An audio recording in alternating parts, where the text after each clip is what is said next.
Looking to grow asparagus in your garden, you've come to the right place. We're going to be talking about tips and tricks for growing your own asparagus and why it is one of my favorite vegetables to grow in the garden.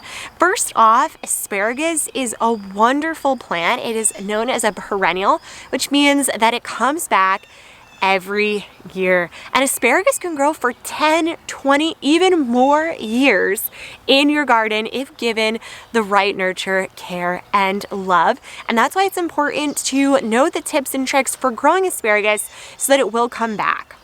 It's also a great plant because it will grow in most zones. Really, any zone 3 and higher, it's going to grow pretty well in. We're in a zone 7B and it grows amazingly here. We actually just had so much asparagus harvest. We've had some great thick asparagus, and you'll know that year over year, they actually grow thicker and thicker, and I've seen some crazy thick asparagus in my days. One major tip for asparagus is patience. Patience is truly a virtue in the garden, but when it comes to asparagus, it is key. Asparagus grow for a very long time, so you do want to make sure that you're starting them off in the right foot.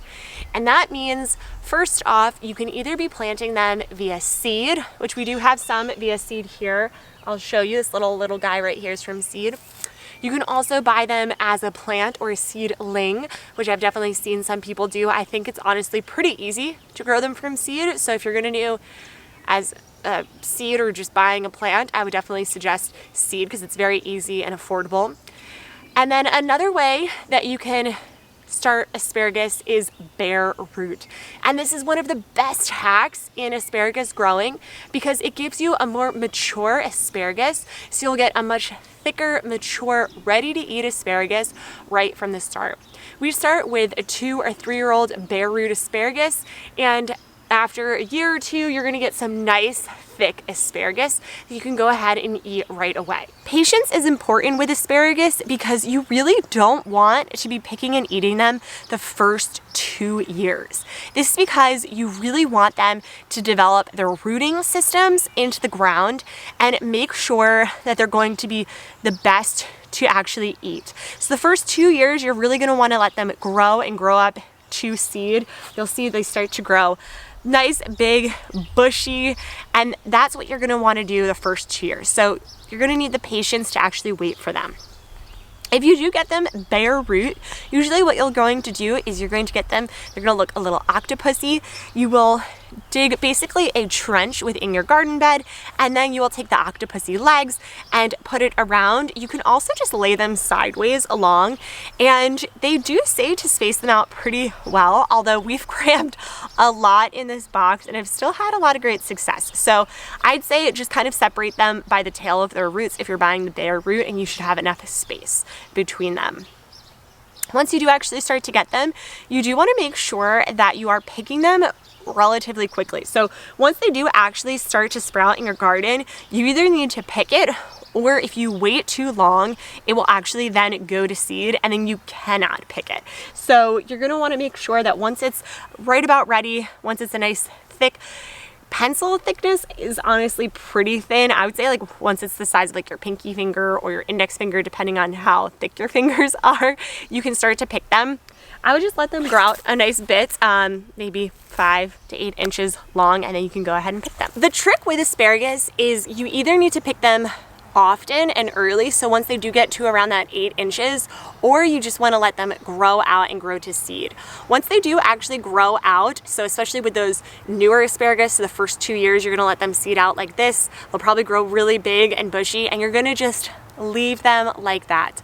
The importance of letting them go to this seed and go to this fern-like stance is because this is going to really allow them to gather the sunlight, gather water and nutrients, and send that down into their root system so that they have the energy to come back every year. So definitely let it fern out and just enjoy the beautiful sight within your garden. We have areas where we have asparagus. We actually have 2 beds, this bed and this bed, that are all asparagus, so they just get nice, big and ferny, and it's just a nice green area in our garden. And we know that come next spring, we'll cut them down. We just lay them on top of the bedding as like a mulch. And a lot of times that's kind of all we keep it. Now, you're gonna notice that there is a male and female version of asparagus. If you can get male, they don't need to be with each other to mate or to pollinate each other, but males are gonna be more prone to actually getting you nice asparagus, where females are going to be more prone to actually getting you seeds.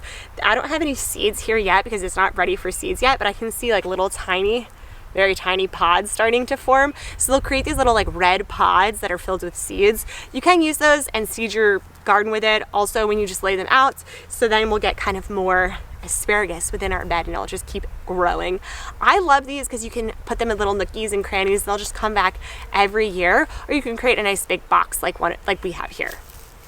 To mulch or not to mulch, as you can see behind me, I am using straw here for mulching, and you can use any different mulching compounds. So you can use like wood mulch, wood chips, you can use straw, you can use grass clippings, any organic materials like that for your asparagus.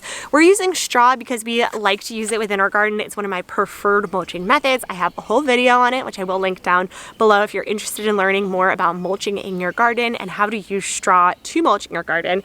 Another great way to mulch with asparagus is to actually just use their ferns. So come March next year, I'll just cut off all their ferns and then I can go ahead and lay them down as mulch within here. And it's a great way to mulch within your bed and reuse what you have of your organic materials. I do like to mulch, especially in the winter on here with straw. I'll do about 2 to 3 inches, and then come the spring, I'll just go ahead and remove it. What I do like to do with that is just keeping it really warm. We get pretty cold. We have raised beds that aren't really containing too much warm energy in them. So I do like to mulch it just as an extra barrier there. If you're in a warmer climate, maybe a zone 3, you won't have to do it as often or as thick, and you can mostly just do it for weeding. I definitely make sure that you are weeding your beds often and you aren't letting them steal any of the nutrients and energy. Otherwise, we love growing asparagus. I have linked down some of our favorite asparagus berries down below that we've ordered on Amazon. They have done really, really great, as you can see here, and can't wait for you to keep watching some more garden content this year. If you like this type of content, definitely comment down below, subscribe, and we'll see you guys again next time. Bye!